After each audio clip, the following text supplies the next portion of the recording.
गौ प्रतिष्ठा आंदोलन गौ ध्वज स्थापना भारत यात्रा 22 सितंबर से 26 अक्टूबर 2024 तक भोपाल में गौ ध्वज को स्थापित कर गौ माता को राष्ट्रमाता घोषित कराने पहुंचेंगे शंकराचार्य अवि मुक्तेश्वरानंद जी। सनातन धर्म में वेद, उपनिषद, पुराणों सहित समस्त धर्म शास्त्रों में गौ की महिमा गाई गई है।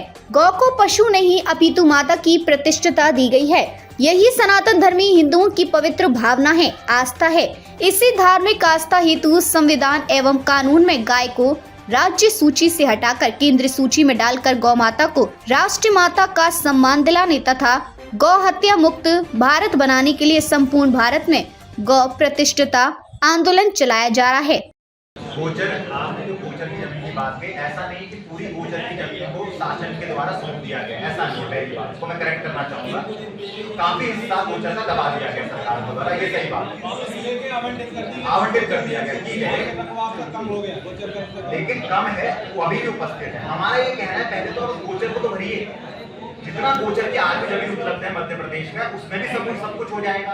उसके अलावा सरकार के पास वन विभाग है, सरकार के राजस्व विभाग है, अगर वो करने की भावना रखता है तो उसके पास सब कुछ है। और मध्य प्रदेश में तो एक गो बिहार में सीधे बना हुआ है, तो करने की भावना होनी चाहिए। गौ माता की व्यवस्था सरकार एक चुटकी बजाते कर सकती है, इसके लिए कोई जादू की छड़ी नहीं चाहिए, एक सेकंड में कर सकती है। इतनी जमीन सरकार के पास। एक सवाल और है, क्योंकि आप शंकराचार्य जी की प्रतिनिधि हैं, इसलिए सवाल आ रहा है।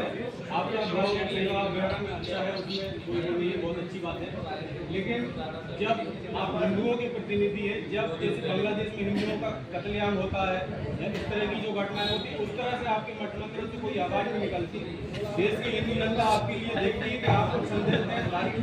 हम आपसे अनुरोध करेंगे कि आप अपने जो आपके सोर्स हैं उसको थोड़ा सा और पुख्ता करिए, तब आपको पता चल जाएगा। कोई भी ऐसा विषय नहीं है जिसमें शंकराचार्य से प्रश्न और समाधान ना निकलता। बांग्लादेश की जब बात आई, सबसे पहला सवाल राष्ट्रपति को पत्र लिख करके जोधपुर के शंकराचार्य जी ने दिया।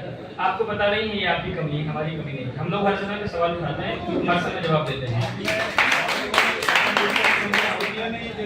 नहीं, मीडिया से सवाल किया मैं, आप एनआई की रिपोर्टिंग निकाल के देख लीजिए, महाराज जी का पेज देख लीजिए, उनका ट्विटर, उनका एक्स, आप इंस्टाग्राम चेक कर लीजिए। उससे मिले सबसे पहला इंटरव्यू यदि किसी संत समाज की तरफ से आया है, हम कह सकते हैं कि सरकारी प्रतिक्रिया। 4 तारीख की ये घटना थी संभवतः, 5 तारीख को महाराज जी का सबसे पहला वक्तव्य आ गया। जैसे शेख हसीना वहां से आई और वहां की स्थिति बिगड़ी, जैसी सबसे पहला वक्तव्य शंकराचार्य जी का ही था। ये बात अलग है कि उनको एक अलग तरह का दिखाने के चक्कर में आप उनकी एक बात दबा देते हैं, एक बात दिखाने लगते हैं, वो आपकी समझ है।